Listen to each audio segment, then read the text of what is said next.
Aujourd'hui, je me trouve au Parc de la Cité à Saint-Hubert pour prendre des nouvelles de l'auteur-compositeur-interprète Jeffrey Piton que l'on a découvert cet hiver à l'émission La Voix.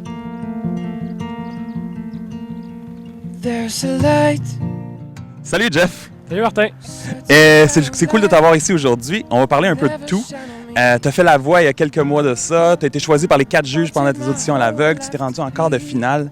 Tu t'attendais à quoi quand tu as commencé tout ça? Au début, je m'attendais à rien. C'est drôle.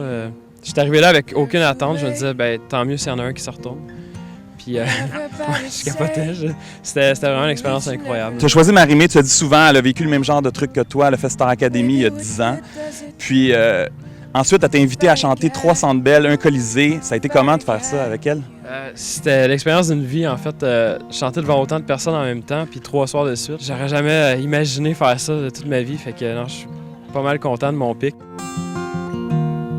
As-tu des regrets? Non, je pense pas. Je suis pas un gars de regrets, vraiment.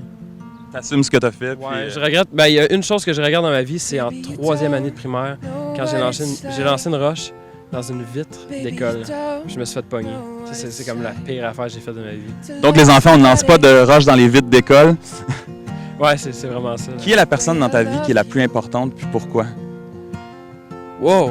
C'est difficile d'en choisir. Je dirais ma mère. Ouais. C'est elle qui m'a soutenu depuis le début. Puis, depuis que je suis né, en fait. Là. Ouais, c'est ma mère. C'est vraiment mon... On va y aller avec des questions plus sérieuses. Je sais pas si Jeffrey est prêt. Ouais, je pense que oui.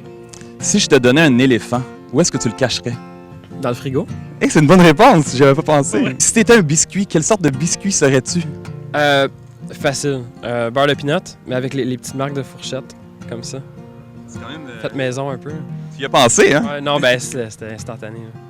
Puis c'est quoi ta couleur de bas préférée? J'aime beaucoup le noir, mais j'ai plus de blanc dans ma garde-robe. Les fameux bas blancs. Ouais, j'en ai pas mal. Puis, si tu étais un animal, tu serais quel animal? Facilement un singe. Ouais. Je trouve que ça a l'air le fun. Ça a l'air de s'amuser? Ouais, vraiment. Puis, pour terminer, si t'étais sur une île déserte, quels seraient les 3 albums que tu aurais avec toi? Born and Raised de John Mayer.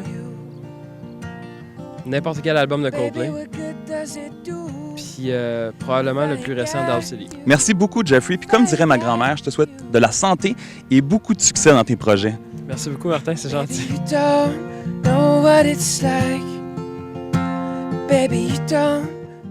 Et pour avoir des nouvelles de Jeffrey, vous pouvez le suivre sur les réseaux sociaux, Facebook, Twitter et Instagram. Et vous pouvez vous procurer les 2 mini-albums We All Heal Overtime et A Fire, qui sont disponibles sur son site web et sur iTunes. I will make it right. All of the colors shine so bright. En attendant le premier album complet de Jeffrey Piton, vous pouvez le voir en spectacle tout l'été, une vingtaine de dates à travers le Québec, dont le 18 juillet à la Sala Rossa à Montréal, où Charlotte Cardin-Goyer, aussi de La Voix, sera en première partie. Tous les détails et les dates sur le jeffreypiton.com.